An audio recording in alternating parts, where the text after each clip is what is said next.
Okay, let's see. Great. Good evening, everyone. Nice to see you this evening.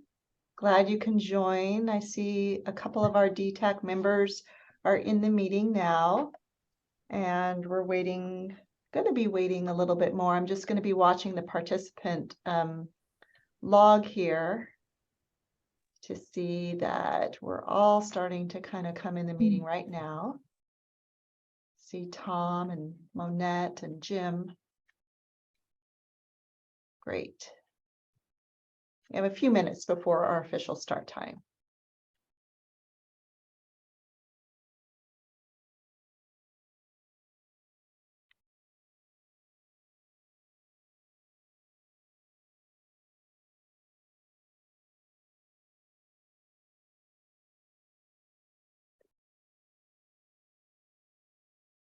Lisa, can you hear me okay? Hi, Jim. Yes, All right. I can hear you. How are you? I'm doing well. How about you? Good. Dark, Good. dark in here. Yeah. Oh, we can see you a little better now. There I am. Nice. Yeah. Happy New Year, everyone. Yes. It's been 4 months since we last met, but we've been working, and there's holidays and the New Year's, and then we had a big lift, a big project that we just sort of reached a major milestone on just a couple days ago. Was Just that the housing element, right? Let's see.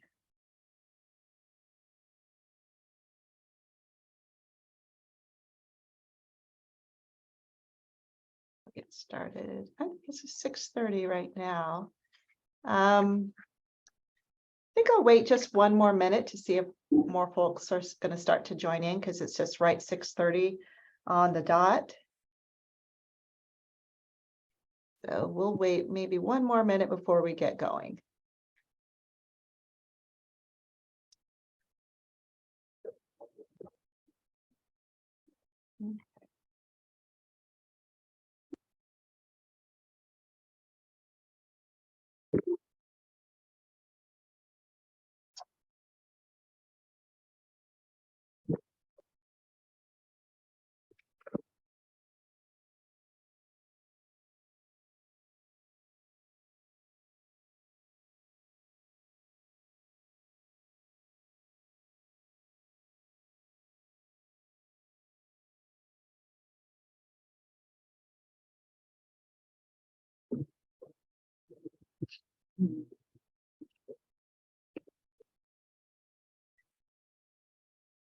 Okay, why don't we go ahead and get started? I see that we do have at least a quorum here tonight. So let's go ahead and get started. Well, good evening, everyone. It's great to see you here tonight, and thank you for making the time to join us. I know it's been a while, but we have been working away, and we have a lot to share with you this evening and to kind of dive into. So just as a reminder again, my name is Lisa Porras. I am the planning manager for the City of San Carlos for the city's Advanced Planning Division, and I'm going to be guiding us through this presentation tonight. So it's 6:31 and we can consider the meeting officially kicked off. And because we are a Brown Act committee, we start every meeting kind of with an official kickoff. We do have an agenda, and we start the meeting with a Pledge of Allegiance. So if you can join me for the Pledge of Allegiance. I pledge allegiance to the flag of the United States of America and to the republic for which it stands, one nation, under God, indivisible, with liberty and justice for all. Thank you. And now we will go ahead and move on to attendance and roll call. So as a reminder, when I call your name, simply feel free to unmute and just let us know you're here with a verbal here. So let's go ahead and start. On the left-hand side, Allie Board. Here. Great. Donna Lira. Here. Allison Chang. Here. Great. Tom Davids. Here. Anthony Cam. He's unwell today. Okay. Thanks, Lynette. Jean Denner. Here. Great. Hi, Jean. Mark Maxwell. I'll come back. Amy Buckmaster. She says she's running a little bit late. Okay, thanks, Lynette.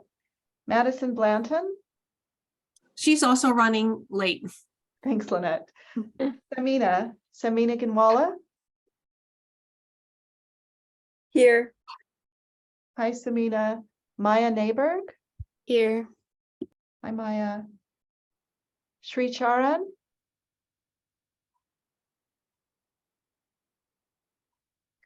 How about Alyssa Espinoza Here. and Monette Meredith? Here. Joaquin Pedron, Here. James Bertram, Here. Cecile Lee,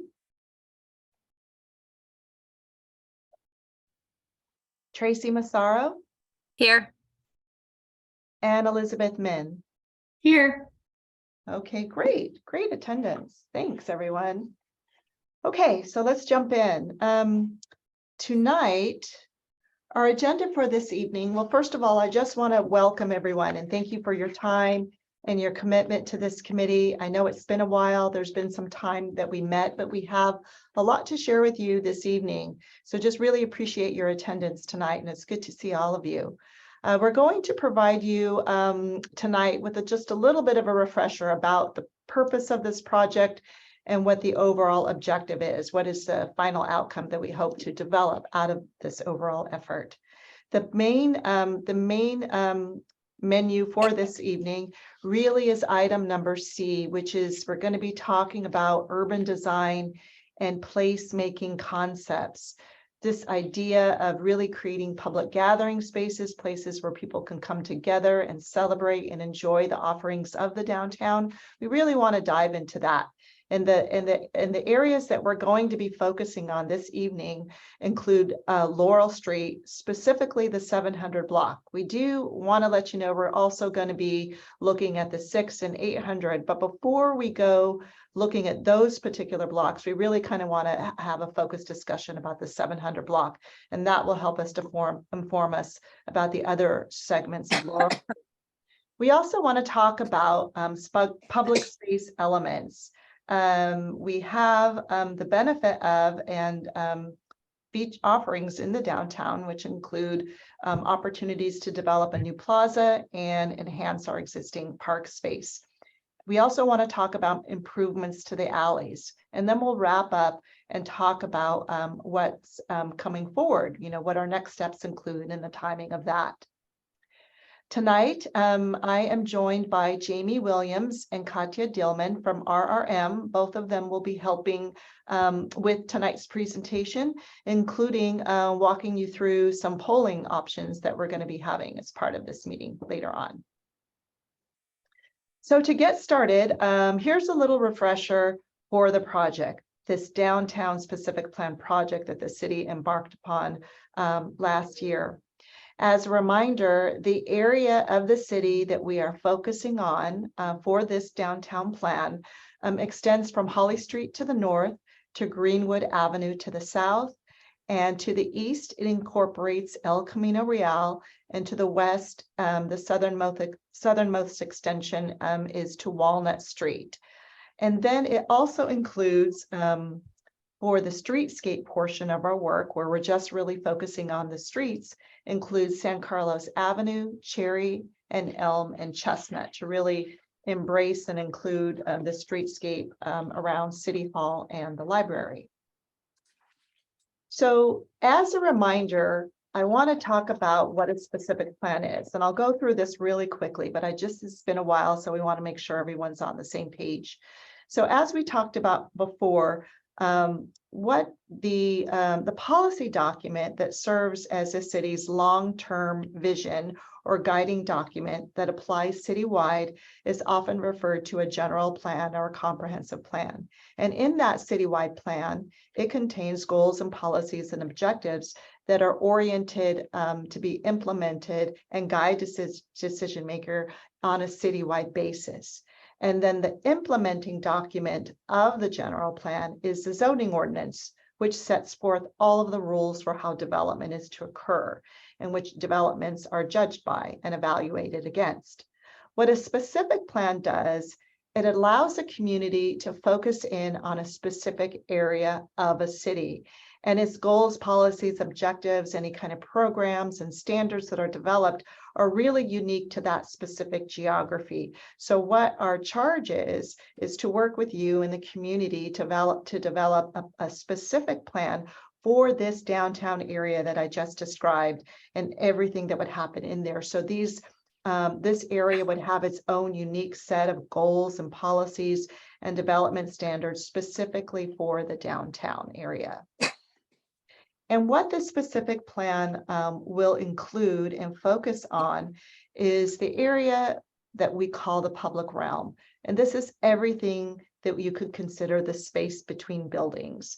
You know, the streets, the parks and plazas, the alleyways, the pedestrian paseos. It's everything that's not private property and has development upon. So we refer to this as the public realm. And I actually started describing the second bullet first, so I apologize for that. But if we go back to the top bullet, the private realm consists of all the individual parcels or lots that are privately owned and have development upon them. So we're going to be developing standards for those, or essentially fine-tuning what we already have. And if there's things that need to be changed, we're going to look at that and change those based upon all of the input and feedback that we receive throughout this process. The specific plan will also include actions and programs that are implementable, meaning we'll create goals and policies to help guide decisions, but the actions and standards will help guide specific projects. So there will be specific instructions for how development is designed, how it behaves, how it, you know, what kind of architectures or frontages, storefront features it will have. And then it will also specify procedures for processing new development and how those might be streamlined, et cetera. And it will also look at ways to kind of finance the improvements that we want to see in this downtown plan. So it's a plan that kind of encompasses policies and implementation and action all together in one document. So by the end of this process, we will have a document to help guide what happens in this downtown area. So the public engagement that we have had to date is kind of layered. We've done several different things. And just as a reminder, we really started the process by reaching out to specific stakeholders and focus groups. We wanted to hear specifically from property owners, from business operators, to groups that, you know, have that do business or operate in the downtown, such as our farmers market. We also, the consultant team also spoke one-on-one to each council member to kind of hear from them and their hopes and ideas and the reasons why our city council basically created this initiative. The city council basically initiated this project for us. We've also had 3 DTAC meetings, and our 4th is tonight. And you may recall that our first one, we talked about the project. We gave an orientation. We talked about roles and responsibilities and essentially how we want feedback from the DTAC, but also are looking to the DTAC to help spread this information about what's happening with this project to your friends, neighbors, your network in the community. So that's something that we'd like your help on, and just a reminder about that. In July, we returned and Al Savay, our Community Development Director, gave a great presentation on reimagining Main Street to kind of help kick us off and be inspired and start thinking about what our downtown can become. We had an ice cream social, which was awesome. We'll look at having other social events in the future. And then when we last met in September, we presented to you our existing conditions analysis, looking at mobility, parking, land uses, the market, and we had a discussion on all of that. And then, but right before our DTAC meeting, we had a community-wide workshop. So all of the feedback that we have been receiving is helping to inform where we are this evening. Some of the engagement that occurred online, and of which some of you may participated with, was the interactive mapping activity, it was just software called Social Pinpoint, where you can drop a pin on the map on the downtown boundary and identify, what you feel is needed, what needs to be improved, any kind of input that you wanted to share, that the community wanted to share. This was really successful. We have almost 500 individual comments, and most of them really centered on mobility and the streetscape, which is essentially the public realm, gathering spaces. These were some of the most commented topics that we received, and we're putting together a report on that, so we'll be able to kind of share the specific comments with you and the larger community when we get that together. But I think it's really interesting to note that a lot of the comments have to do with what's happening in the public realm, and we kind of expected to see that. So some of the things that we heard regarding our public engagement process included, beautifying the downtown, whether with streets, trees, landscaping, and also looking at ways to make the closure that we currently have much more attractive and to look at options for making it permanent. We'll talk about that this evening. There was also many comments made on, looking to provide additional outdoor gathering, seating areas, and additional support for outdoor dining, and the Laurel Plaza that we'll talk about tonight, which now is serving as a temporary parking area just off the new Wheeler Plaza project off of Laurel Street. We also heard that there was a great support to enhance our alleyways. How can we fix those, make them more beautiful, but yet functional, and improving sidewalks in the downtown. So with that, I am going to turn it over to Jamie Williams with RRM, and she is going to be walking us through some urban design and placemaking concepts. Thank you, Lisa, and welcome everybody. We're excited to go over some of our preliminary ideas and concepts this evening and get your feedback on these important elements. Just a little reminder, as Lisa said, this is a policy document. So what we're really doing is setting the stage for what the future could be, writing in the design features that are desirable, and then there'll be a whole additional phase of implementation once this project is complete, that'll talk about really digging in specific design details and implementation and having it built. So it's just important to kind of recognize that the role that we're asking you to play today is what if I could have anything I wanted downtown, what's my vision, what are my hopes, what are my dreams? And then we put this into a framework that as funding becomes available and as the city has the opportunity, they move forward with implementation. So with that, we really want to focus, next slide, on three main topics.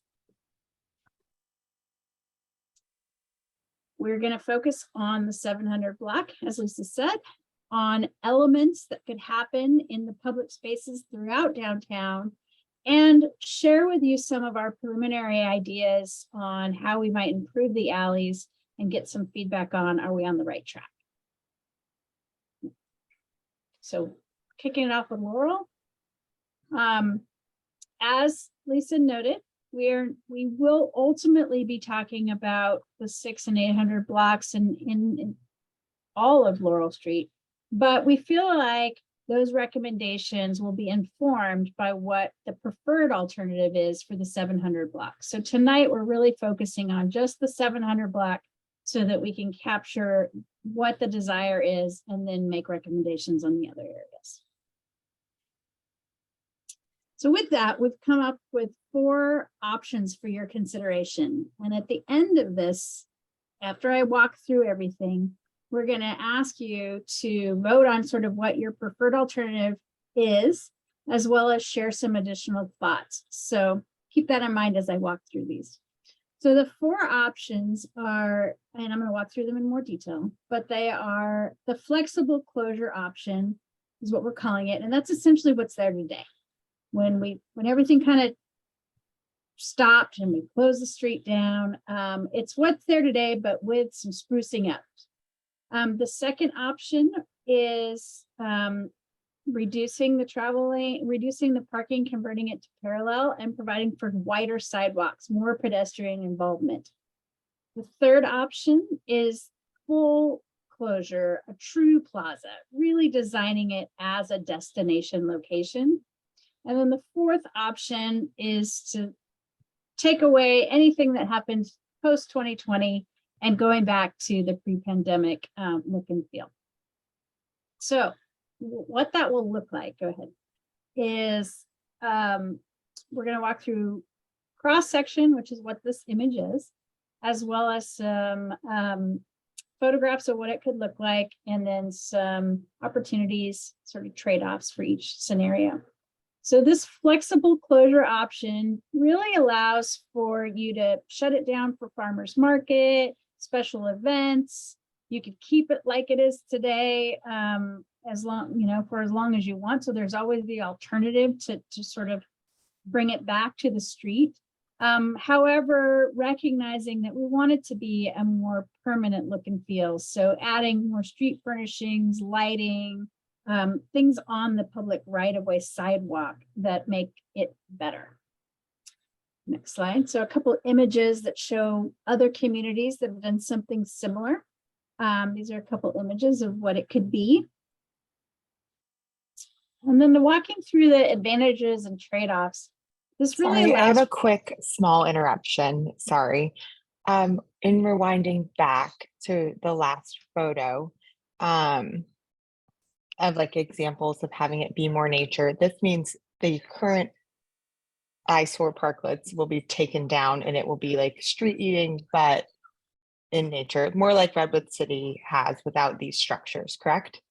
Just There's going to be confirming. 4 options. Okay. Yes. No, there- I'm just saying in this specific one, in it this removes those scenario, things. well, sort of. It will improve them, but they would still be temporary in nature. So Right now, they're not temporary though. So But- visually, I'm saying it would be like more like if you were to go to Broadway on Redwood City, it is you're eating like with a beautiful planter next to you. You're not in that built out structure of Walden filled with flies, roof, all of that. So no, that's gone, right? there are different versions of this. I would say what Redwood City is doing, although it would be more improved, is more in like the third option. And maybe if we kind of walk Okay. through all 4, you'll see. Okay. That scenario that is there today, in some framework, would have to be to keep it in a truly flexible state. The parklets, as you call them, or the corrals, if you call them, they would have to still be constructed in a nature that you could take them out. Yep. Okay, Um, perfect. That's all I was wondering, just visually yeah. trying to see that those Yeah. things would be gone. Seating would still be on the street, coming and going, but those actual built structures, just because I'm downtown all the time and people are always refixing theirs, they've got full construction crews out there, like people have put a lot into them, but they will be gone. They will be gone. Okay, cool. Thank you. Well, Sorry. In this scenario, they In could this scenario, stay. yes, yes. They Oh, could okay. absolutely stay. So this scenario, could be beautified, and we would put some standards around what they can look like, what materials could be used, Okay. and the like. But Yeah. they're temporary in nature. They're very temporary. I guess you have to transition your thought. Those came up really quick, and now they're kind of cobbling because they're used to it, whatever. But at the end of the day, the parklet theme would It's not be- temporary right now, so it would Yeah. be something that's temporary. Cool, Yeah. perfect. Thank you. Sorry, just wanted to clarify. Cool, No worries. thanks. So in this flexible closure option, it does allow for things to be pulled out, for streets to come back onto, these are the advantages, for vehicles to be able to use that roadway. It does allow for activated space within the street on a temporary basis, as well as becomes a destination for events and certain times of the year, or even a week that they could bring it down. A typical example of this, I don't know if you're familiar with San Luis Obispo, but we have a big farmers market every Thursday, shut it down, all the vendors come out and then it goes back. You guys do the similar thing. So that's a similar situation. It would improve pedestrian access during the temporary closures. The trade-offs to this scenario are you would completely eliminate those previous 63 parking spaces. They're eliminated now, so it would be the condition that's there today. It lacks the benefits of a permanent street closure. And Ellie, I think as you'll see, that's really when you invest in creating a place, a plaza, a true cars, just emergency vehicles go through. But other than that, it's really a permanent experience. So in this scenario, since it is on and off, motorists could become confused by when that happens, and there could be some intermittent traffic disruption. So that's the first option. The second option is actually removing the curb that is there today, extending it so you're going to a much wider sidewalk. Then your permanent outdoor dining and seating and street trees and lighting, that all takes place in that sidewalk area on a permanent basis. You capture that space by transitioning your diagonal parking on either side into parallel parking. So that just is it's a narrower width that's required for parking. And the next slide. So with this scenario, you can see a little more walkability. You can put parklets in at a more permanent basis. Parklets are the corrals, if you will. And you can really enhance the look and the feel of the sidewalk itself. Next slide. In this scenario, you, again, have expanded sidewalks and street furnishings.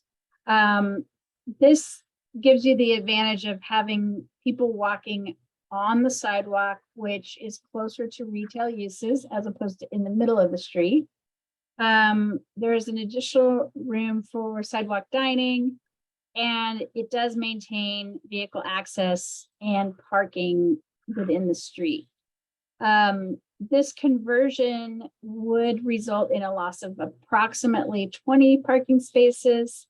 And since you're not going with that full permanent option, it would reduce, the large community space that potential could be. Next slide. The third option is to embrace it. Just say cars are out. We're going to rip out the street. We're going to put in a beautiful, paved plaza, and we're going to put street furnishings and dining and sitting areas or fountains or trees, whatever we want in the middle of the road, and really capture that space as an entire plaza. Next slide. A couple of examples of that. So the advantages are it's a dedicated community space. It really becomes a destination. Everyone commonly refers to downtown as the living room, and this really takes it to the next level.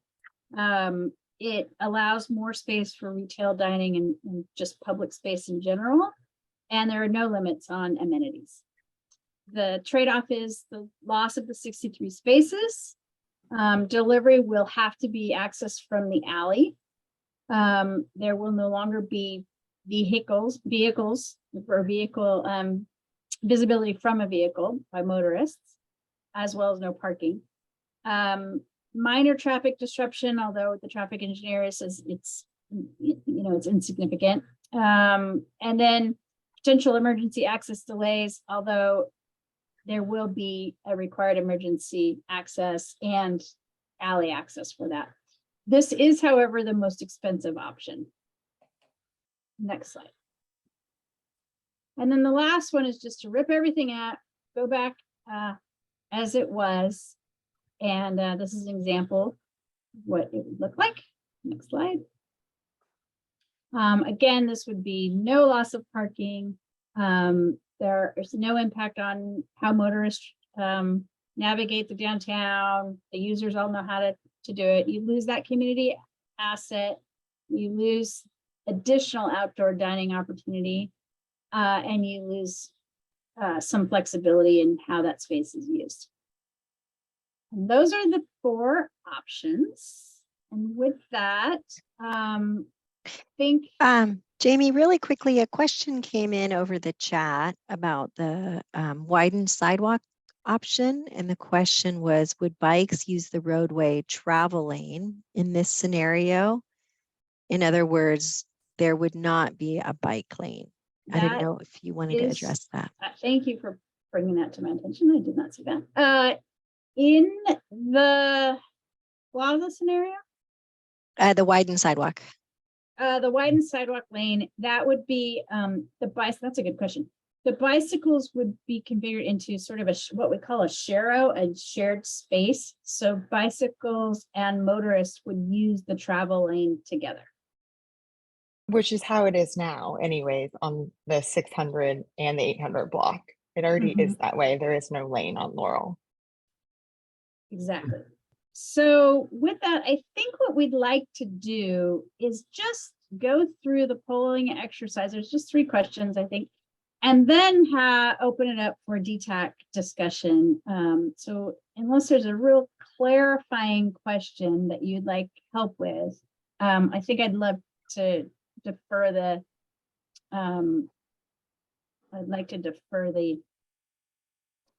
discussion until after we get your feedback. Lisa, there's a few more questions that seem like they're popping in. What is the sidewalk width difference in options 1 and 2? I believe it's an additional 4 feet. That's the only it goes from a 9.5-foot sidewalk to 16-foot sidewalk. So pretty significant increase on both sides. So a 6.5-foot addition on both sides.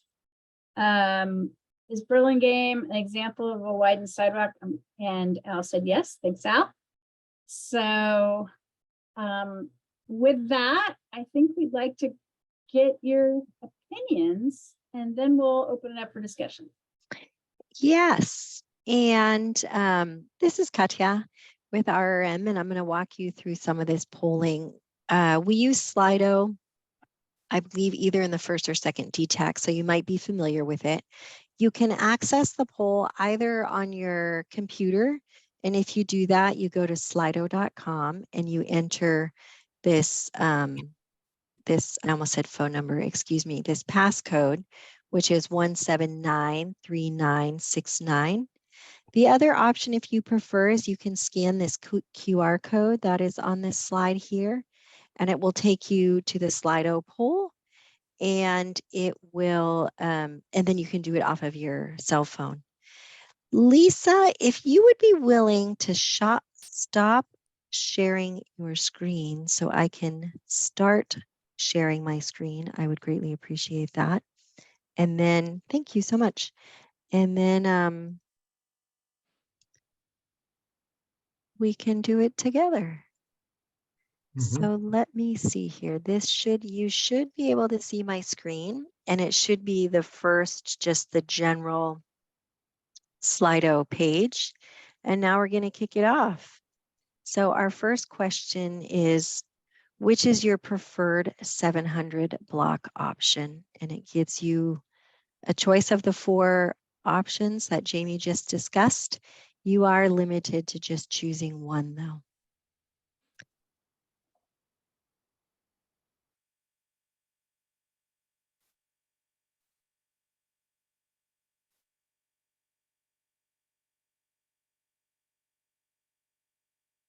And it looks like we have a handful of answers. And as of right now, it looks like the plaza option is the preferred option. With that, we're going to turn to our second question, which is a multiple choice question. I would go downtown more often, and then it gives you a couple different choices. Please select 2. that will help inform help us understand your thinking a little bit more and inform our understanding.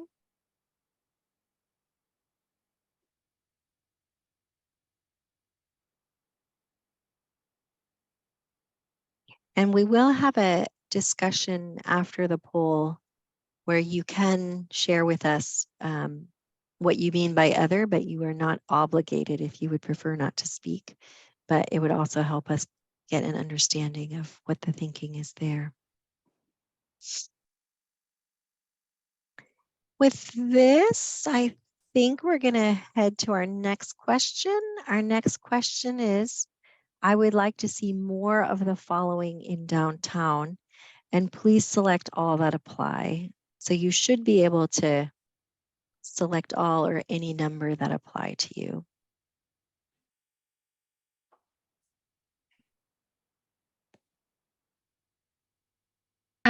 What is wayfinding? Wayfinding is signage that tells you which direction to go Oh. to for particular things, and it can include distance, either like half a mile or 10 minutes, but it will point you in the direction of, let's say, City Hall or the library or, you know. Gotcha. Okay, thank you. Mhm.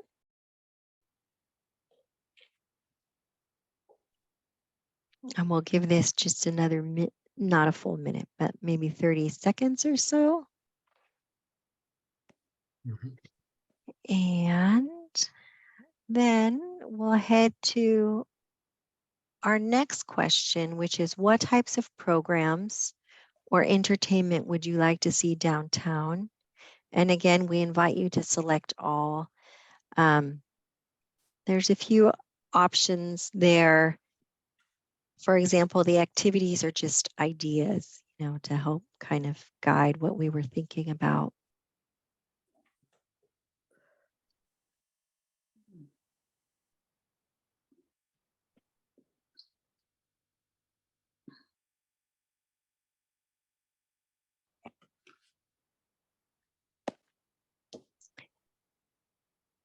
And then I'll give it a few more seconds, but with this, I'm going to pass it back to Lisa to see if we want to have a group discussion. We will have another Slido poll a little bit later in the PowerPoint presentation, but for now, I'm going to stop this and pass it back to my colleagues. If I can remember how to unshare my screen.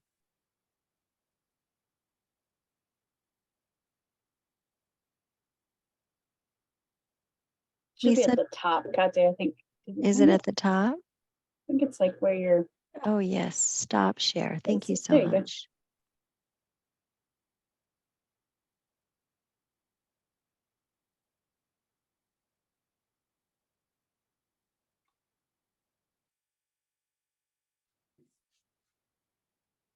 Okay, can everyone see my screen again? The poll, I think so. Great. So let's move on. These were the questions that were just asked by Katya. And I think the idea was that if we needed to refer back to the questions, we can kind of walk through these particular slides here in front of us.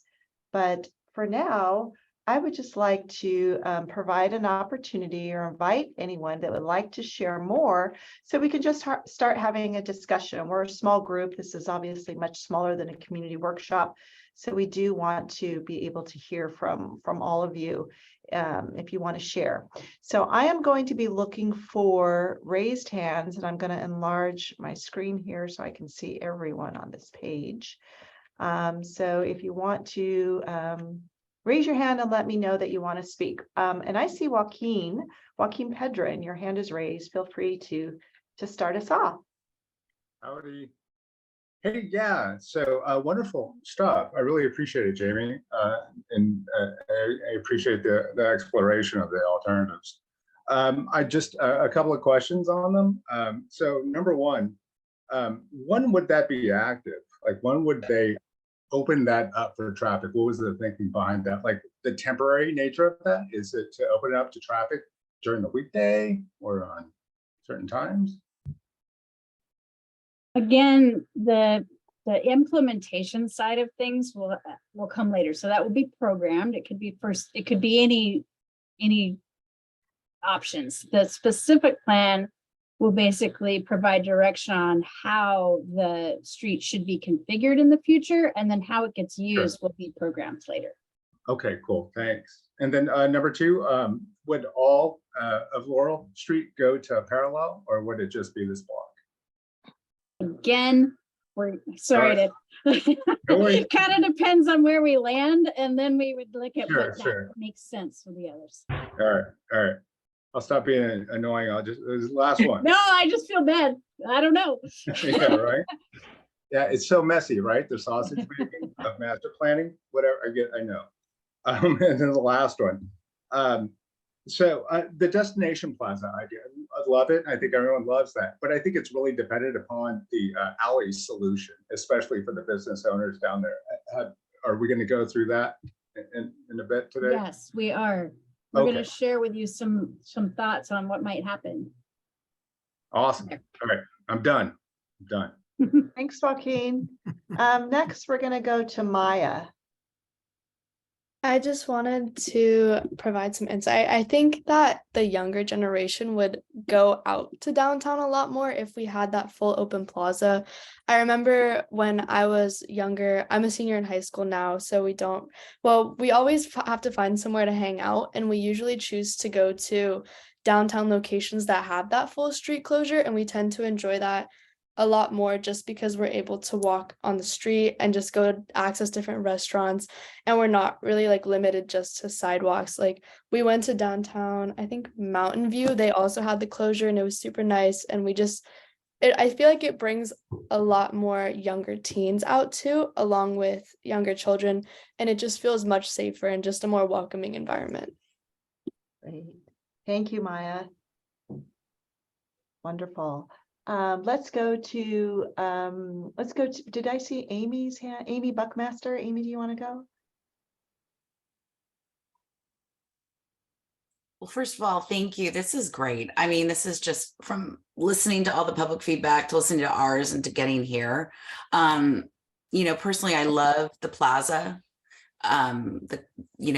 shut down permanently. I love that idea. I agree with, it really gives a living room for San Carlos where you could really capture so many different community events, catering to all different residents and bringing people to the community. I know that was one of the things we heard in the community forums, how there wasn't a lot of kid-friendly stuff for families to do, and that could really be a great option.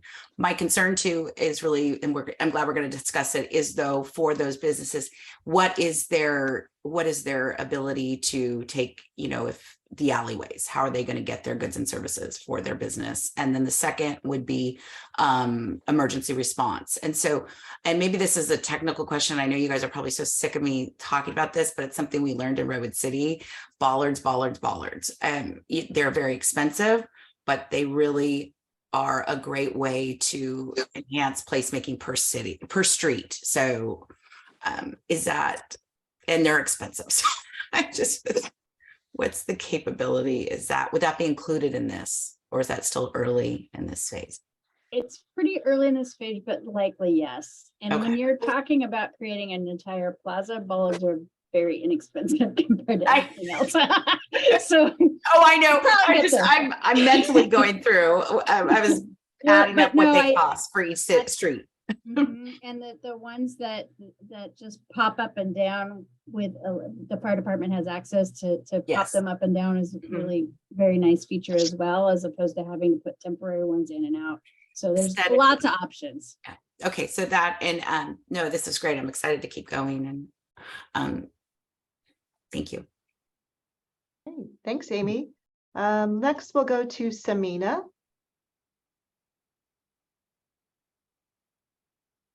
Hi, so I am also a member of the youth. I am a junior in high school, and I am also on the Youth Advisory Council. And one thing that I've noticed in both the community forms that we've had filled out with DTAC, and then also kind of hearing and speaking to the youth of San Carlos, is wanting a more accessible downtown that has more things that can be of interest to the younger generation, kind of like what Maya said. She's also on the Youth Advisory Council. And I completely hear Amy's concerns about like emergency response. And I think that's definitely something that needs to be considered. But I also think that allowing the downtown to be a full plaza and be fully open is also just more safe as long as we have parking, because I think that especially families with young kids, I've noticed like in the past few years, there's been a really large like increase in the amount of families with younger kids. And I know that like from my own experience as a younger child, I would want to kind of just run everywhere, but I couldn't downtown given all the cars and the traffic. And I also think that like from like a business perspective, having people walk down San Carlos has like increased their traffic. Like there's a store called Therapy Stores, I believe. And if I was driving through like downtown, I never would have gone in there. And actually when me and my friend went there, we got like free beanies, which was pretty cool. So it's like, it's kind of moments and like things like these that we wouldn't like be able to experience if we did close down the plaza and bring it back to driving. So I think that's just something to consider. Thank you, Samina. And I totally agree. There's so much more that happens when you're on foot. You get to see and experience so much more. Next, let's go to Donna Lira. I'll probably reiterate some of the things some of the people have already said tonight, but and hopefully I might insert my opinion a little bit here more than questions. But in the images that were shared earlier here, there was a picture of a downtown area with green furniture, and that green furniture looked really nice, and be really wonderful to kind of see that added to the downtown area. I know Mountain View and Sunnyvale, I believe, have wider sidewalks. And so it's sort of a pleasant feeling. However, I was a little bit confused how the wider sidewalks were going to sort of help out with the service of restaurants coming in and out to the people that were doing outdoor dining with the wider sidewalks, and how that was going to really kind of work. And when the objective of wider sidewalks may have been for pedestrian use. So I was a little bit confused about how that was going to work out together. But I do agree that there needs to be some way for pedestrians to be able to get to the storefronts. There's very few storefronts, but there's still a few among the restaurant row down there.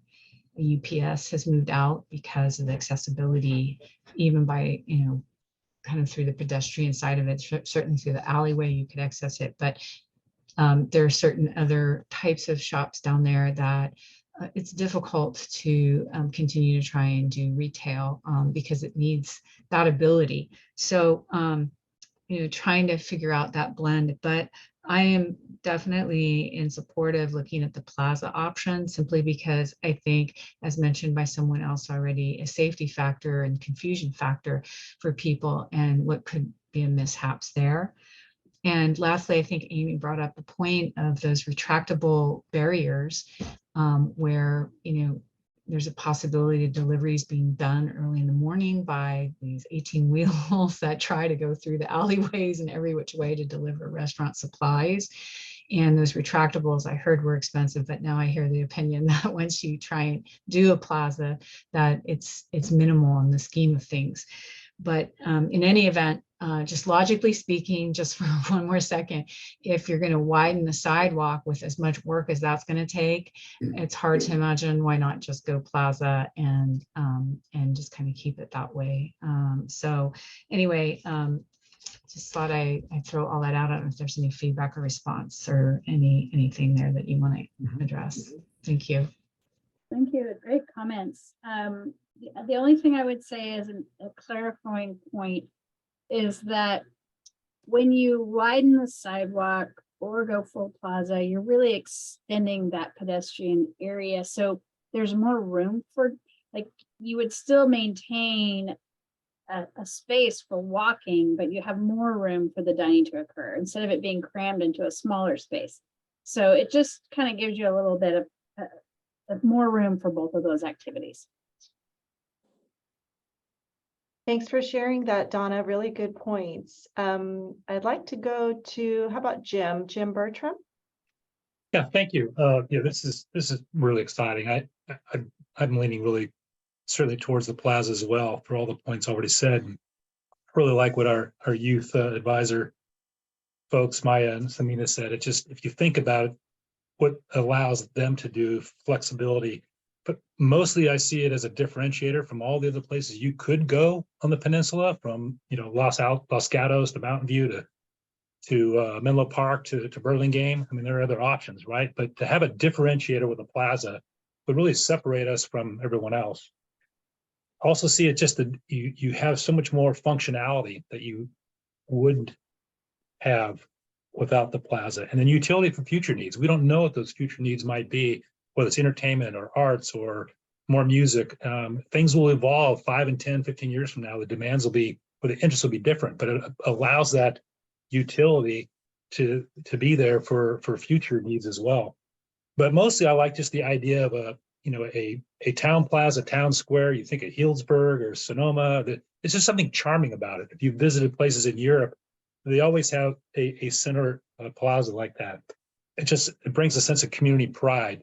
So you're not only do you get the functionality and utility, but you feel good and you feel proud to be part of the community because of what we've done. So I'm a big supporter of it for all the reasons we've said, but this functionality, this utility, the charm and the community pride to me are a big part of it as well. Wonderful. Thanks so much, Jim. Let's go to Cecile, and then we're going to do Liz, Allie, then Allison. Hi there. Another one for the plaza. It's just going to be very exciting for San Carlos. It will be a place to celebrate, not just, all the occasions, the arts, the community, and it can be also an opportunity for us to be more intergenerational, as we have the kids on one side and then the grandparents when we're visiting in another side. It's done a lot in Europe, and it's just wonderful. People tend to go out a lot into the wee hours of the evening. We can have like a theater in the summer and dances and a lot of different activities. So if we're just going to go, this is a once in a lifetime opportunity. I would say go big, go with the plaza. Thank you. Thanks, Cecile. Let's see. I think I said Liz, then Allie, then Allison. Hi, thanks. I love the plaza idea too. I'm really curious about the funding model. Like, is it likely that if we decide to go that we can actually afford this? Is it too early to look at that? The funding is always the stopping point, right? And so is it likely that we would be able to manage that? I'm going to ask Al to respond to that question. May I ask you, Al? Thank you. Sure, thank you. Al Savagan, Community Development Director. I think it's better to kind of do what you want now and figure out what you want, and then we'll figure out the funding. So does the city have, the funding yet? It's unlikely that the city, has a program in place. First, we just need to figure out what everybody really wants to do, and then we'll get creative about the funding side of it. So, if you're gonna close a whole street, one whole street down, or redo the whole street, yes, it's gonna be very expensive. It's gonna run into the millions of dollars, but that shouldn't help us from dreaming big. So I would encourage everybody to go ahead and dream big, and then we'll figure out the funding as we go. Sounds like a good plan. I like it. Thank you. Thanks, Al. Let's go to Allie, then Allison. Thanks. So I'm going to have opinions opposite of everyone else in this room right now. So I'm sorry in advance for what I'm going to say, but I am a business owner on Laurel, celebrating 10 years on Laurel in 2 months. And if we do a plaza and we do what we're doing now, I can tell you right here, right now, we will not be in business and we will not be renewing our lease. A few things being that the last few months have been horrible as a business owner. We are faced with a lot of our regulars who don't come downtown anymore because they can't find parking. They say it all the time, and they say, "Oh, I drove by and I tried, and there was no parking, so I didn't come." With that being said, a few things. I also grew up in San Carlos, and the youth, I really appreciate you guys for saying what you're saying and that you want more places to hang out. But there's the youth center and the library. I hate to say that because the amount of money that will be spent in a restaurant and the tip received by the staff member, and all of those things is so much higher for a business person coming to San Carlos that's going out to lunch, taking clients and things like that. That's how businesses, and to bring a perspective of a business side, that's how businesses are paying their rent. When we close the street for a plaza for people to gather in the street, all of those businesses on Laurel are not receiving the foot traffic and the attention that they should receive. I can tell you we closed the night of the tree lighting. We stayed open as requested by San Carlos for the tree lighting, where they threw a big shebang, families, all the things. I did not have one single sale the entire night. And it's been that way every year. That's one example. Goblin Walk, we close. We don't even stay open because it's so crowded that all of our customers who come downtown say that they can't find parking again, and they can't even access the store. So we have no business. That's another one. Farmers Market, zero business. We don't have people come in. We don't have anything. And I can say the same for all the other retail stores on Laurel. Arts and Wine Festival is one of our worst weekends in sales. Like, everyone goes for arts and wine. So yes, it's wonderful. These are great ideas to support all these other things on the street and community events, but it does nothing for the businesses, and nothing for the businesses to be able to pay their rent and stay afloat. So yes, that's kind of where I stand on everything. So yeah, sorry to bring the negative kind of like reality, but you won't see businesses stay if we do certain things. And I just want that perspective to be seen by some. Allie, that's a very good point, and we're definitely open and receptive to hearing something different, of course. And my takeaway is you're obviously very concerned about the amount of foot traffic, and in order to sustain the livelihood of your business and have it be very successful, it totally makes sense. One thing that we haven't talked about yet, and we will get to, is we're going to talk about land uses as part of this specific plan. One thing that happened very recently, and we're going to have to move on because we have 2 other topics to get through, and we want to make sure we respect your time and get done.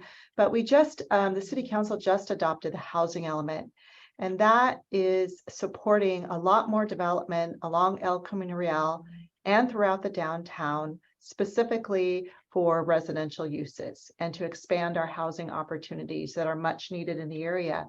As downtown and the city grows over the next 5 years, 8 years, or during the life of the planning period for the housing element, we are going to expect to see a lot more people living around the downtown. So I think your comments make sense. They're important. They definitely will be considered, and we will talk more about how the downtown is going to evolve and how that potential growth and housing can change, sort of kind of like this energizing the downtown as well. I know Allison has her hand up. So Allison, let's finish with you, and then we're going to move on. Thanks for your patience, Allison. Oh yeah, just really briefly, I'm also in favor of the plaza, though I did like the widened sidewalks. And the reasons I like those is because there was so much more surface area for people with wheelchairs or strollers to get through. I think our current iteration, there's some really tight spots to get through, and I can get kind of frustrated. And there's a lack of sight lines across the street. Even though I'm up and down Laurel all the time, sometimes I can't remember exactly where something is. And like the current parklets, we need to have a design that allows for some discovery as people are walking around and looking across the street. You know, in an ideal world, there are no cars there and you can just walk across the street, but anything where it's not quite so hemmed in. So I could see how the plaza could help with that. It's not in love with what we have now for the reasons I just mentioned. The sidewalks feel constrained with the seating and things that are kind of blocking the way, and the sight lines also make it feel very claustrophobic, and I can't find what I'm looking for sometimes when I'm on foot. Yes, I agree with you. Definitely. It's hard when you're walking in the middle to see what's on the other sides of the streets.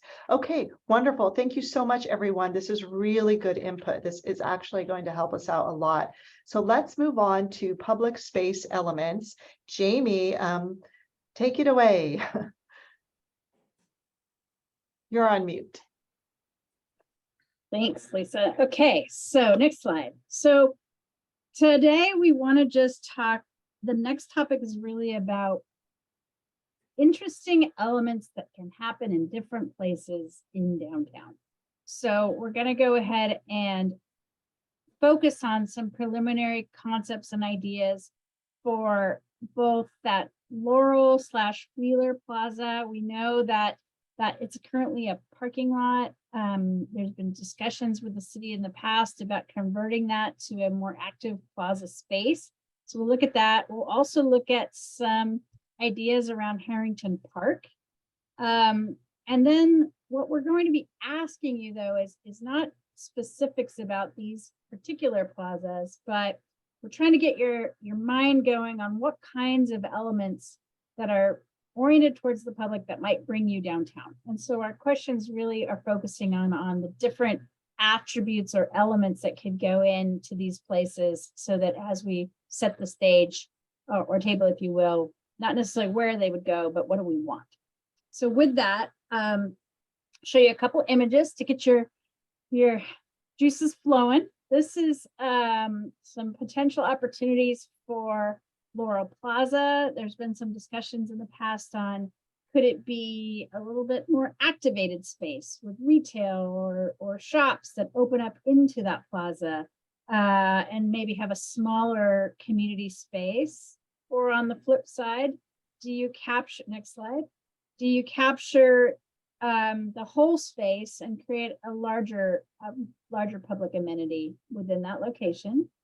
This shows public art, fountains, it shows movable furniture and tree umbrellas and tables. These are things that could happen in these different locations. Next slide. For Harrington Park, again, just to get your ideas going, we're taking a look at 3 concepts that show different ideas within it. Harrington Park is an amenity. It's a space, but it could be better. It has an opportunity to really be attractive, to draw people in. It's pretty dark in there right now. It's pretty underutilized. So we're going to show you some ideas to kind of get you thinking. Next slide. The first idea is possibly a space that has both park space and plaza space. The top image is a plan view of what could be. So if on the left, that's Laurel. That in this concept, we would retain, one of the big trees, but pull some of the other ones out, open it up, create some beams across the top to give it that sort of comfortable shelter, have places for children to engage and play in interactively, but also sort of naturally. Movable furnishings, a fountain, a smaller fountain that kind of the noise and sound would bring people in. And then a really important component that I think needs to happen in any possible scenario is really creating that linkage between the parking behind. If you look at the number 9, that's the parking lot. So kind of blowing open the space so that people know how to enter downtown from the parking and how to get back to their cars throughout. Next slide. Another idea is really focusing on more of an urban environment where it's hardscape plazas. We could have some twinkling lights that go across, a tree in the back. But in this scenario, if the full-blown plaza on Laurel Street was to be decided upon as the final preferred alternative, then you can see that this fountain kind of bleeds out into the street and really connects and engages Harrington Park much more than it can do today. And then the last one is taking that theater, that amphitheater you have today. It's definitely a resource. You get bands and community events, but redesigning it, putting it where that brown semicircle is on the side so that people are encouraged to walk through the plaza, again, encouraging that connection to the parking, putting some shade structures on top that add color and light but are translucent, and you can get more, make that space a more active environment. So all of these examples are just to get to the point of kinds of things from the public realm would bring you downtown. Is it lawn or landscaping, movable furniture? Is it public art, areas where kids can play, fountains and water features, trees, open air, more open air, but with some shade covering, stages and music, or bistro lighting. So we have a series of questions, I think 3 quick ones, to kind of gauge you in what your preferences are.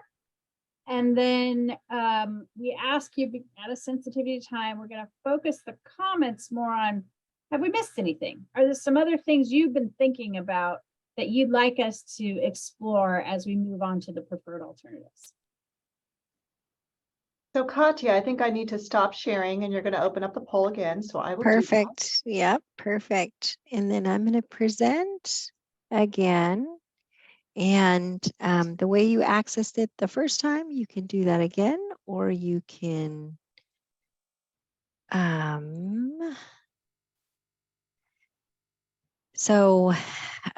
or you can try the other way. So, but either way, here we are. How would you like to use public space in the downtown area? And I'm sorry, I need the access code to slide. Yeah, could you put the thing back up with the code? yeah. I So, don't think your screen is sharing, Katya. oh, is my screen not sharing? I'm so sorry, friends. Let's try this one more time. Let's try this. I apologize. So I believe I'm sharing. Am I sharing? You are. Perfect. So there's the QR code on top, which you can scan with your phone again. Otherwise, slido.com 1793969. And I apologize for that.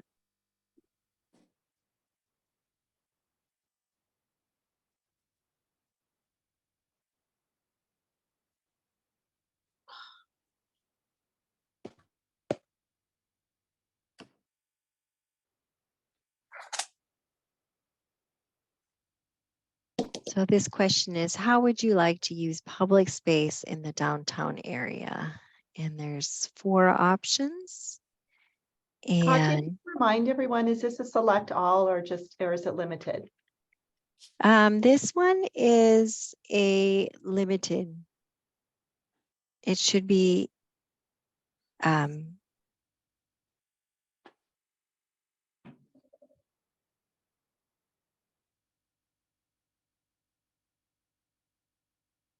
okay. And then we're going to move to the next option. What is your highest priority for public spaces in the downtown area? So this is definitely just one choice. And we understand that a lot of people want to do, I, for example, would like to do all of those things, but we're trying to force you to make a choice so we can kind of hone in on what is important to people as we think about these options. And sorry, the eating at lunch outside is to take lunch from somewhere and eat it in the public space. It's not have lunch at a restaurant. Correct. Thank you for that Because clarification. I think that people are voting based off of that, maybe, I'm not sure, but it's to take away lunch and eat in the public table. Yes, thank you so much. So you get it to go, you order it, you get it to go, and then you get to, instead of sitting at the restaurant or taking it back to your desk at work, you wander down to the plaza or Harrington Park.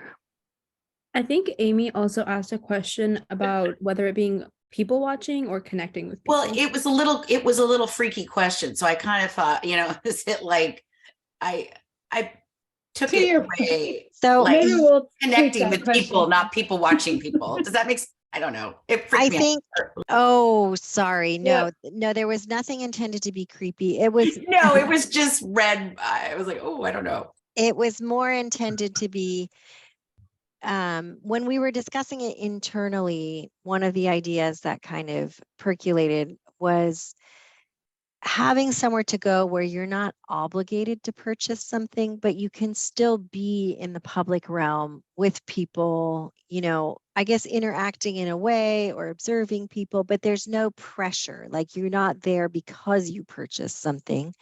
Yeah, I You love it. can A go sense get of your lunch. community. You can Yes, bring your own lunch and sit outside in the park or the plaza. Exactly. Or just if you're an elderly resident, just enjoy the community. And correct. We Yes. should start a petition for building owners in San Carlos to lower rent then.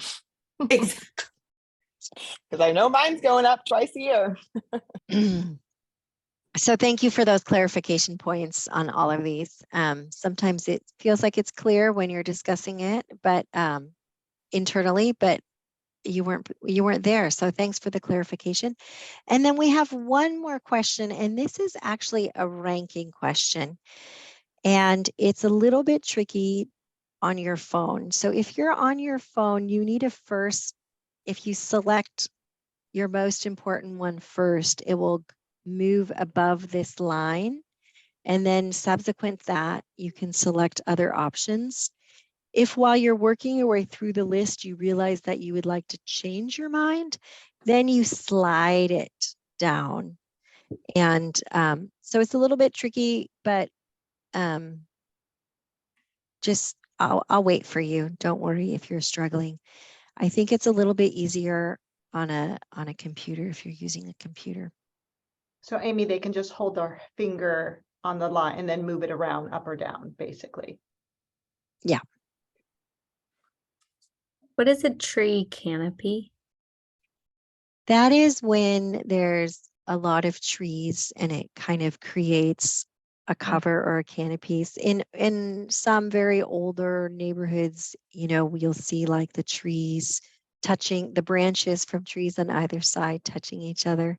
So think of that as kind of a canopy. Parks or wooded areas can create that. Thank you.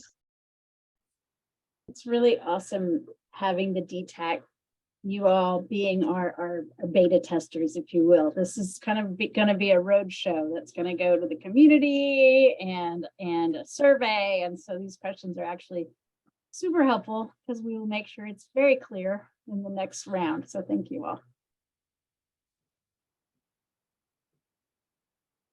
It's so hard to rank them all.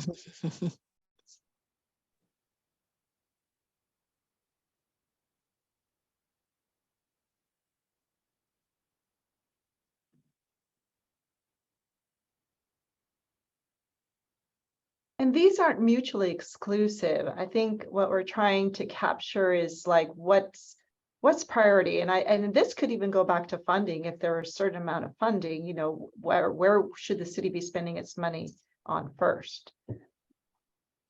Hi, guys. I wonder if under stage and music, if there's a way that we can add an outdoor theater as well. An additional theater Yeah, or an outdoor like movie screen. We're going to talk, that's in one of our questions next. Okay. You'll see it. So it looks like the movement has subsided. So it looks like we might be at a place where everyone has entered what they would like.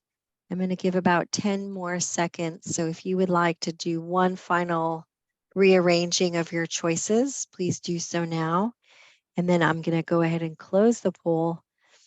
But thank you. Thank you for the clarifying questions. Thanks for kind of muddling through this with us. And I'm going to close the poll for now. And then I'm going to stop sharing.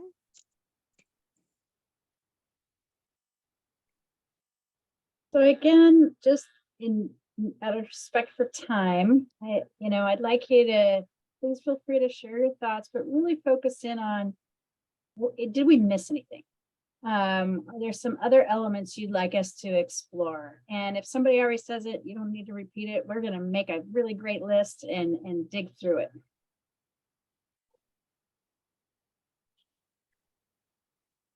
So aside from what we heard, like Jamie said, in the spirit of time, because we have about just a little more than 15 minutes left, and we want to make sure we get through the rest of the presentation.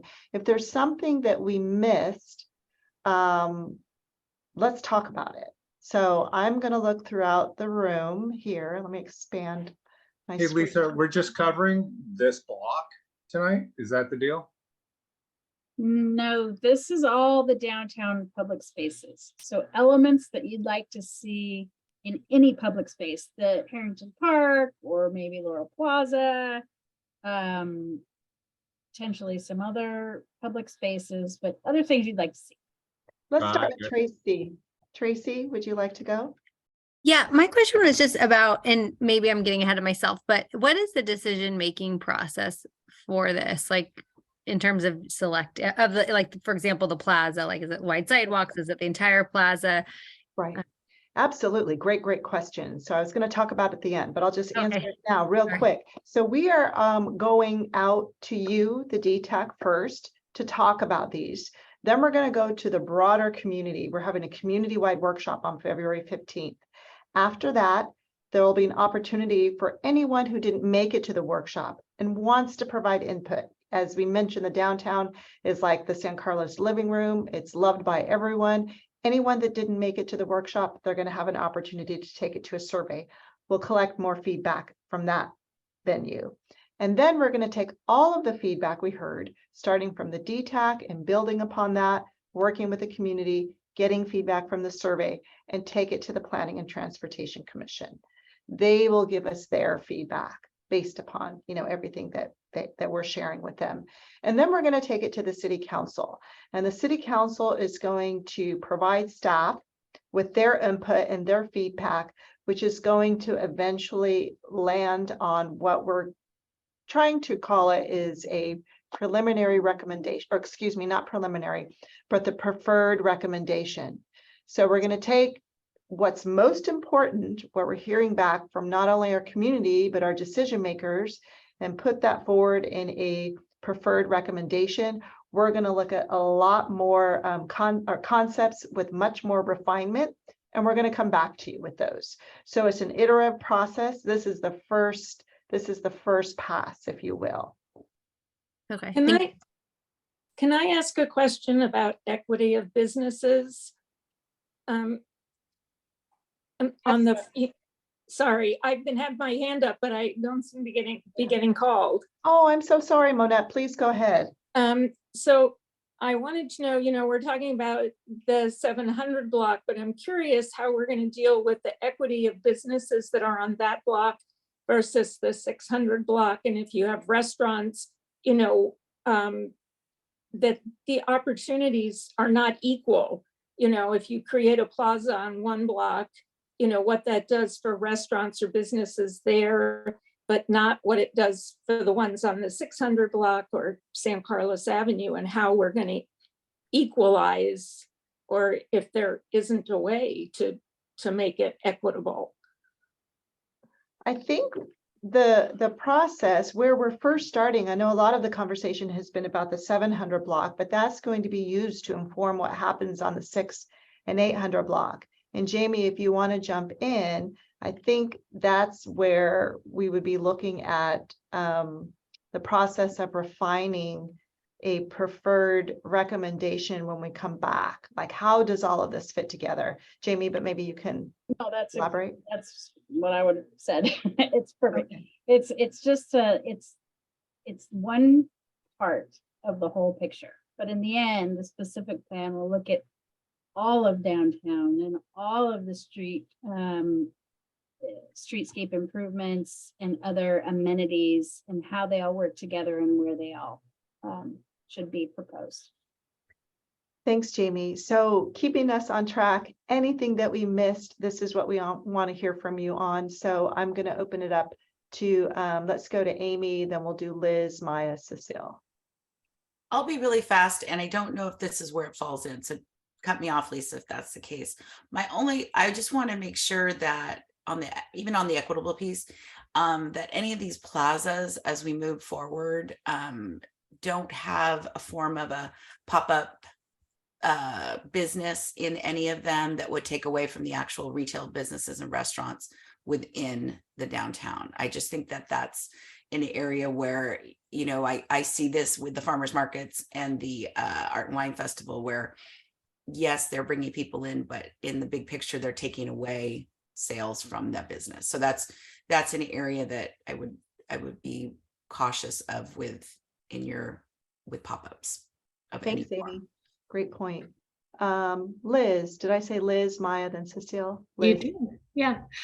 So to Allie's point, you know, I think if she's getting complaints about parking, I mean, I know that we have Wheeler Plaza new parking, but it sounds like that's still a problem. And so other elements to discuss, I would think that we need to look at parking. Great. Thank you. And we are and will be, absolutely. Maya? You are. I wanted to make 2 quick points. Cecile, you asked about the movie screen, and actually the youth center, we do have a giant pop-up movie screen that we put out in the park, and we make little movie nights out of, and we just do a lot of events centered around movies. So that's another alternative for the big movie screen. And just another element that I think should be considered. I know I've expressed this point before, but once again, just I think Allie, you talked about the youth center being a good place for kids to go, and I definitely agree it is a good place to be, but that's more structured for middle schoolers because of the drop-in program, and high school students, like, they don't really have anywhere to go. So I think I've been talking to my friends and just a lot of other high schoolers around me. Another good idea that I think all of us would benefit from would probably being like a study coffee shop that's catered just for teens. That way, if it was open to the entire public and like middle schoolers were there, it might not be as attractive to teens. This way we have a space to get together, and that way like high schoolers our age won't turn to reckless activities to do for fun. Thanks, Maya. Cecile? Yes, thanks, Maya, for your input on the movie screen. That's really wonderful. But in addition, I think I'd like to see you touch on the study area for the youth. But we could extend that for the adults who work from home, like a place where they can spread out their laptop and just, spend the morning on Laurel Street to do their work. And in addition, I'd like to see more interactive games integrated into the plaza, such as like a bocce ball or chess game, or I can't think of any other interactive, but those are the 2 that I'm thinking of. And also perhaps an outdoor hall that can hold, and I'm thinking of what they do in Redwood City, and it's a massive undertaking, but they do such a wonderful job. And that's the Beer Garden Oktoberfest. And it really brings everyone together from all over the Bay Area. It's just wonderful. And of course, with a stage for the performers. Yeah, that's really a regional draw, right? Yeah. Okay. Thank you. Wonderful. Thank Okay, you. let's move on, Jamie. We're going to talk about alleys. Perfect.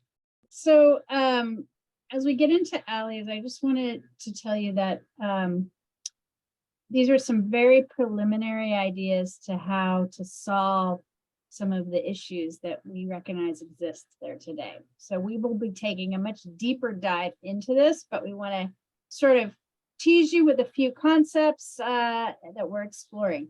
So we recognize that your current alley system is there's a lot of opportunity for improvement. There's that lack of wayfinding, which, as we remind you, is the signage that tells you how to get to downtown, how to get to the stores, where to park, who's parking, belongs to who, where the loading area is. There's just a lack of signage that I think could definitely be improved. There's also no clear path for where the people walk. As you can see in the picture above, we're taking a little tour and we're walking right in the middle of the street. So clear path of travel's missing, service and delivery congestion. There's individual trash cans, as you see in the lower picture everywhere. There's public and private parking confusion. And we know that a lot of your employees ride their bikes, as do others, and there's a lack of bike parking and connectivity back there. So a few preliminary ideas that we're exploring, next slide, include a deeper dive analysis of where the alleys are today, what kind of treatments are existing, and where there's a lack of improvement. Next slide. And then how to really beautify and engage these alleys. So the image on the left is existing. The image on the right is a little sketch of what it could be. You can see that there is a nice gateway entrance sign. There's specialty paving back there to beautify it. There is a sidewalk that's extended so that pedestrians are safer and have better access across the alley, as well as opportunities or focus to provide murals on the wall, additional lighting to get through these alleys, and some streetscape amenities as well. Next slide. This is an example of just a simple improvement that could make a big difference, just using different paving where the people walk. So a designated pedestrian access point that's easy and visible and clear. The letter C also shows a sign that would be put so that visually you understand where you're going and how to connect to downtown. Next slide. The final image, just a few images of what it could be. These are in Pasadena, retail opening onto the alley, pedestrian amenities, different paving patterns. The upper left image is a project we did up in Ojai, that's where you put all your trash cans and recycling. It's built into a building and an architectural feature, so they're not just willy-nilly everywhere. So those are some of the preliminary ideas. That kind of concludes our overview, recognizing that this is just kind of the scratch in the surface, but are we on the right track? Is there anything that is an issue? I know that we are going to look into further how the alleys are currently being used for service and delivery. We know that's an issue, and we know that as we explore options on the 700 block, we'll need to look into that even further. So that's in the mix. So with that, I think I'll just listen to if there's anything else you guys want to share.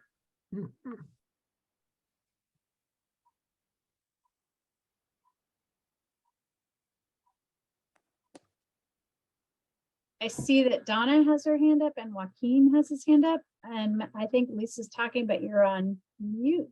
So I apologize. I was going to say, I did call on Joaquin. Joaquin, do you want to go? And then we'll go to Donna. Awesome. Hey, thanks. So it sounds like you're going to do some more research on these alleys on either side of the 700 block, on either side of Laurel Street. There's more to look at. I don't know how to do it. that is correct. Okay. It seems like that would need to replicate what's happening on Laurel Street now to help people like Allie with their businesses on Laurel Street as they currently exist, unless this whole thing gets revamped, the landlords do something weird, and, all that. But it seems like right, the treatments that have been offered up, those are fine, but I think a cross section of what those alleys would be really interesting, because for example, what's happening, and not the parking lot alley, but the other side behind the UPS, what used to be there, there's like you got like a 40-foot kind of right of way that you can work with there, and it would be interesting to see how that plays out in terms of parking options for people coming downtown that need quick access to buildings that they used to have quick access to. And so I'm not sure what the timeline is of looking at that, but that's what I was getting at in terms of voting on the entire plaza option. Like, I felt conflicted when I voted on that because I had no idea what the options were for the alleyways, which are a big opportunity. So just wondering how that's playing out in the timeline. Thanks. So just to clarify, the timeline for this particular work effort is, you know, she's going to walk through the timeline, but all of the recommendations are going to come out at the same time. And then as part of the specific plan, there's going to be an implementation and phasing program that talks about what are the priority projects and who does what first. To your other point, regardless of what happens on the 700 block, I've said it before and I'll say it again, your alleys are a hot mess. Yes. So we're going to look at them in a cohesive way that really engages and looks at all of these elements that are issues, and coming up with a program and a plan that is not piecemealed but comprehensive, and looks at access, locations, and continuity throughout the alleyways, regardless of what happens to the 700 block or 600 or 800 or anything on Laurel. Okay. I work at one of those buildings that backs up to the El Camino alley, and it is a nightmare now because you do not know which spaces belong to one business. There's signs that tell you you're going to get a $325 fine if you park there. You have semi trucks delivering in the middle, and people, because the block is closed on Laurel, people are using it as a throughway, just passenger cars trying to go from one side street to the next. And it's crazy, and it's really dangerous. And half the time you can't pull out or you can't get down the street because of the delivery trucks. I mean, even with nothing done on Laurel, that alley is a major problem. That's right. Thank you, Manette. That's absolutely what we need to resolve. Can we go to Donna? And then first of all, let me just say it's 8 o'clock and we promised you this would end at 8. Do you guys want to stay 5 minutes more? We want to get through this last couple of slides with you. Okay, I'm hearing yes. Let's go to Donna and then Samina. So I just want to suggest that some of these alleyways, I think it would be imperative to have some kind of security in it, because I can see that some of these alleyways are a little bit hidden, and I guess, trying to decrease anything that potentially could happen in those alleyways would be wonderful. So security would be really important. I'm really kind of trying to, I guess, promote considering one way through these alleyways, because the two-way traffic it's very narrow in some of these, and it's been very dangerous between car and pedestrian as it stands right now. And so, one way might be helpful. Something to consider is, like, further down in our downtown area, there was a new building put in place that blocked the whole alleyway to go up and down the whole alleyway. What does that mean if there was something that blocked some of the flow there? If something were to change dramatically, how would that affect things? And there's a lot of difficulty in and out of those alleyways. I'm surprised there hasn't been more accidents at the intersections of some of these side streets that we have in these alleyways when people are coming in and out between parked cars and things. I do want to say that this would probably be a great opportunity to consider how to get more handicap parking in, though, through those alleyways right there, to let them in to the Laurel Street corridor, because I do feel that my handicap has been taken away from my business, and as a result, my handicap individuals I only do telehealth with at this point in time. They cannot access my building. But I do sort of feel like there's a limited amount of handicap parking around that 700 block as it stands.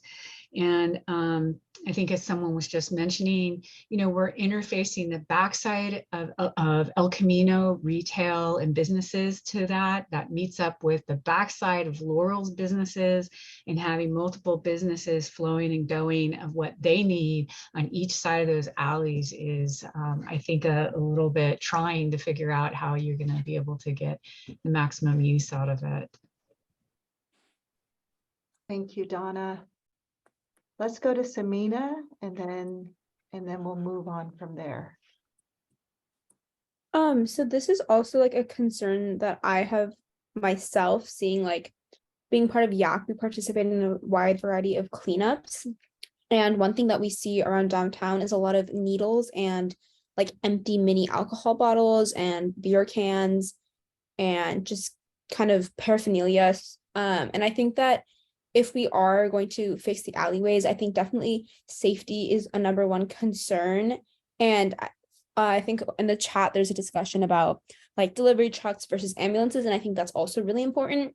But I think if we were to beautify the alleys and widen the alleyways, we also need to consider if these people aren't going to be, if we're going to assume that these people are going to be moving their mischiefs to another place, where will they be going? And how are we going to consider, or like, how are we going to make sure that San Carlos like stays safe? Because I think right now, like, even if I'm downtown at night, I don't really see people like walking around drunk, but I am like thinking, if we make those alleys close and we make them like into a safe area, where are these people going to be going? And this might just be me, but I think it's something that we need to consider. Thank you, Samina. I mean, that's an important issue that you brought up. And one of the concepts that that planners talk about is what's referred to as eyes on the street, which helps to promote, or helps to, I guess, make it less desirable to do some of the things that you want to hide, that one wants to hide, or those mischievous activities. If you're in a place where there's more eyes, potentially more people, there's not like a dark space where you can hide and do those sorts of things. So I think that's a great, just something really important that you brought up, and for us to remember. So thank you. I think I'm going to go ahead and move on to the next slide. We just have a couple more slides that we want to share before we close tonight's DTAC meeting. And just want to remind all of you that, as I mentioned before, there will be a community workshop. This is going to be an online virtual workshop on Wednesday, February 15th at 7:00 p.m. Some of you may have noticed, I think this has just started going out. I think I saw an email from Lynette that our community outreach and public engagement messages and notifications are starting to go out to the community. So there's been a number of people that have signed up online to get emails about the downtown plan, about workshops and surveys and how to participate. So we are rolling that out, and people are starting to RSVP. So what we would ask of you this evening is to reach out to some friends, your neighbors, your networks, people that you know in the community that are very interested in what happens to the downtown, and invite them to this workshop.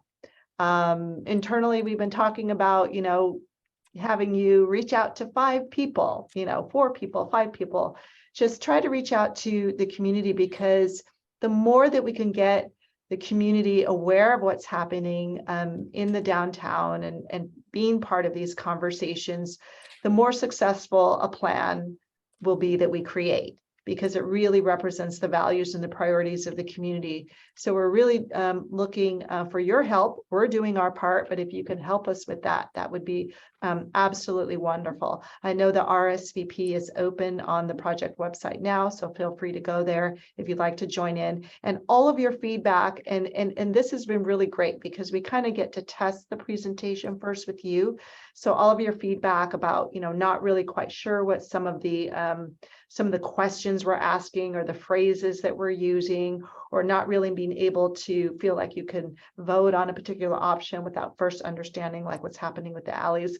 We're going to really fine tune this so we can so we can make sure that it works really well once we take this out to the broader community. So I just wanted to thank everyone for that. Hey, Lisa, real quick. Mhm. I registered really early on that, and I don't recall getting a link back.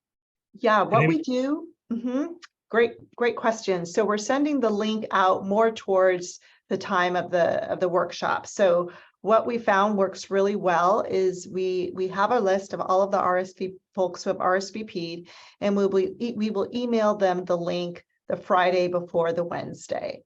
And then Yeah, we'll that should be noted when you register, because that might have confused people like, well, I registered, never got anything. They just forget about it. we'll make a note on the website. Yeah.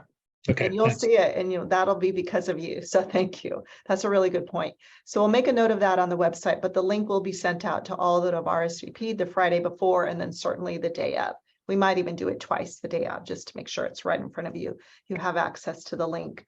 So just a reminder, we are in phase 2 still, where we are developing these concepts and looking at different ideas and options.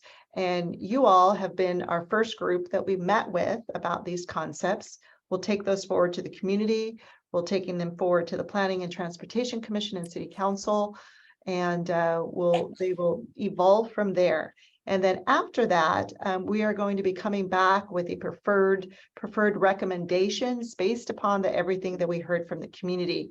So we will be meeting with you like this in this more intimate setting to go over those preferred recommendations and further flush them out and go through the same process. After we go through the same process, we'll be able to focus on the specific plan and writing a plan, writing the goals, policies, and action items in a manner that basically says, this is our plan going forward. Based upon everything we heard in these preferred recommendations, we're now writing a plan to achieve just that.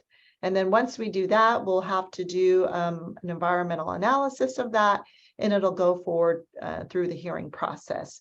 So we have a ways to go yet, but we are absolutely making progress from tonight's meeting. So I don't know if we have any members from the public who are attending, but because we are a Brown Act committee, we do offer anyone from the public if they want to share anything, and maybe I can get my team's help. I'm looking at the screen. I see most of us here, our city staff and our consultant team and our DTAC. I don't think there's anyone from the public attending tonight. It doesn't look like that. So we will go ahead and close out our meeting. And once again, thank you all so much for your patience with us getting back to you with all of the work and the holiday period and everything else that we're all busy doing, and allowing us to spend the evening with you tonight to share these ideas. Thank you again, and we will be in touch. Thank Thank you. you. Thank you. Everyone, good night. Night.